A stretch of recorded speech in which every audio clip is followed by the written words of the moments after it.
मेरठ के सदर थाना क्षेत्र स्थित हनुमान मंदिर में हम इस टाइम मौजूद हैं और ये मेरठ के हनुमान मंदिरों में से सबसे शुमार हनुमान मंदिर है जहां पर भक्तों की कतार लगी रहती है, मंगलवार हो, शनिवार हो या अन्य फिर किसी दिन हो। लेकिन इस मंदिर में अब एक नियम बनाया गया है और भक्तों से ये विनती की गई है जो भी मंदिर में आएगा वो प्रसाद अगर लेकर आता है तो उसकी जांच पड़ताल करके लेके आए। हमारे साथ मंदिर के महंत है, लेकिन उससे पहले मैं आपको मंदिर के कुछ नियम जो यहाँ पर बोर्ड के माध्यम से लगाए गए हैं, दर्शाए गए हैं, ये भक्तों के लिए हैं और इस पूरे नियमों का पालन यहाँ पर आने वाले जितने भी भक्त हैं उनको करना अनिवार्य है। हमारे साथ महंत जी हैं, महंत जी से बात करेंगे। सबसे पहले अपना परिचय दीजिए महंत जी। मैं महामंडलेश्वर श्री महेंद्र दास जी महाराज अखिल भारतीय पंचश्री निर्मोही अखाड़ा बालाजी धाम मंदिर मेरठ कैंट। मेरा मेरठ के सभी भक्तों से अनुरोध है कि मंदिरों में जाएं, बिल्कुल शुद्ध वातावरण में जाएं, शुद्ध वस्त्र पहन करके जाएं और शुद्धि प्रसाद और भोग लेकर के जाएं। मेरे मंदिर में 35-40 साल से अखंड जोत जल रही है। दोनों जोत जलती हैं अखंड, देसी घी की चलती है बराबर। ब्रांडेड कंपनियों का घी लगाया जाता है, 250-300 रुपये वाला घी नहीं लगाया जाता। और जो लड्डू का भोग लगता है वो भी शुद्ध दुकानों से देख करके मंगाया जाता है। जो हम चूरमे का भोग लगाते हैं वो अपने हाथ से बनाते हैं। यहाँ उस चूरमे के भोग में यहीं कुटाई होती है, यहीं पिसाई होती है, यहीं छनाई होती है और यहीं उसको मिक्स करके भोग लगाया जाता है। तो मेरा यही अनुरोध मेरठ के समस्त मंदिर वासियों से है कि अगर आपके मंदिर के बाहर की देसी घी का दीपक बिक रहा है तो वो भी ऐसा बिके जो घी ब्रांडेड हो। 250-300 रुपये वाला घी का दीपक जला करके नरक में ना जाए और जो है शुद्धता का पूरा ध्यान रखें।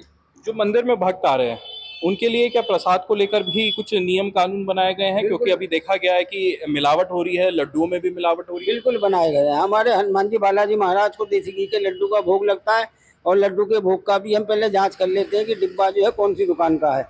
अगर किसी ऐसी दुकान का है तो उसका भोग हम बालाजी को नहीं लगवाते, चाहे वो बाहर थाली में चढ़ा दे। भगवान को लड्डू का भोग वही लगेगा जो शुद्ध होगा, जो हम परख लेंगे पहले, उसके बाद में उसका भोग लगवाते हैं। ऐसी दुकान किस तरीके से, मतलब थोड़ा सा इसको बताइए।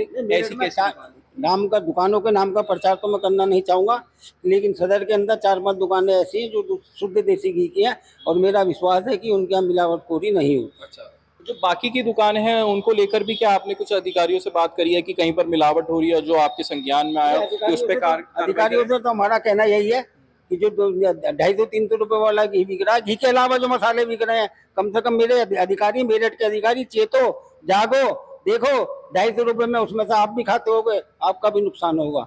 उन्हें उनके लिए नियम बनाओ, सैंपलिंग कराओ और सबको बंद कराओ। आपने भी कोई पत्र लिखा था मुख्यमंत्री को? क्या लिखा था उसमें, क्या कहा था? सबसे पहले 4 साल पहले मैंने पत्र लिखा था मुख्यमंत्री को कि जो है देव प्रसाद की जांच होनी चाहिए। जो भी बिक रहा है, ये जो नकली मसाले, नकली घी बिक रहा है, इसकी जांच होनी चाहिए। उनका मेरे पर जवाब भी आया था कि इसमें हम प्रयास कर रहे हैं। लेकिन अब बड़ी प्रसन्नता की बात है कि योगी जी ने एक और कानून बना दिया कि जो भी होटल, ढाबे हैं या रेस्टोरेंट हैं, उन पर नाम पट लगाना पड़ेगा। और सत्य भी है, कहीं मूत्र की मिलावट हो रही है, कहीं थूक की मिलावट हो रही है। ऐसी मिलावटखोरी में तो जो हर आदमी को पता लगना चाहिए। अब हिंदू संगठन के समस्त हिंदुओं से मेरा अनुरोध है कि वो दुकान को देख करके जूस पिए, दुकान को देख करके चाय पिए और कौन से संप्रदाय है, अपने धर्म को भ्रष्ट होने से बचाएं।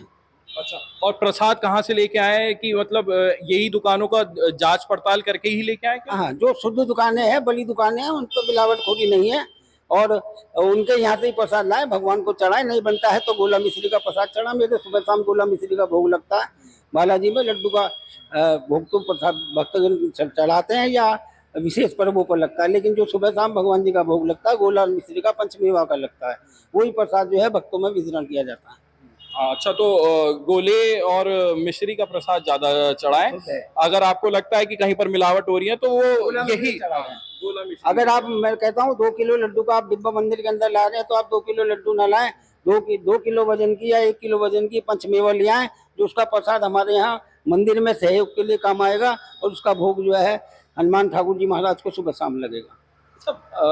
मैंने से ये जानना चाहिए, जिस तरीके से मिलावट हो रही है, अनजाने में भक्त भी ले आते होंगे और ग्रहण भी कर लेते होंगे प्रसाद को, तो क्या पाप लगता है या किस तरीके से प्रायश्चित करेंगे, थोड़ा सा बताएं। नहीं, उसमें 2 हैं।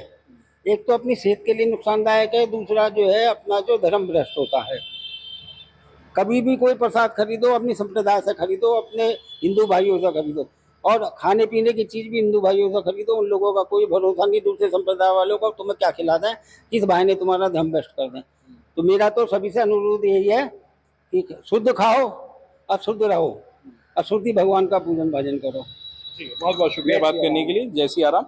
ये थे हमारे साथ महेंद्र दास, यहाँ पर महेंद्र दास जी जो महामंडलेश्वर भी हैं, और काफी अनुभव इनको बाकी की जो क्या कहते हैं, मानिए कि अनुभव व्यापार में हो या पुजारी के तौर पर हो या फिर अन्य किसी राजनीतिक दलों से जुड़ा होने का भी अनुभव इनको है।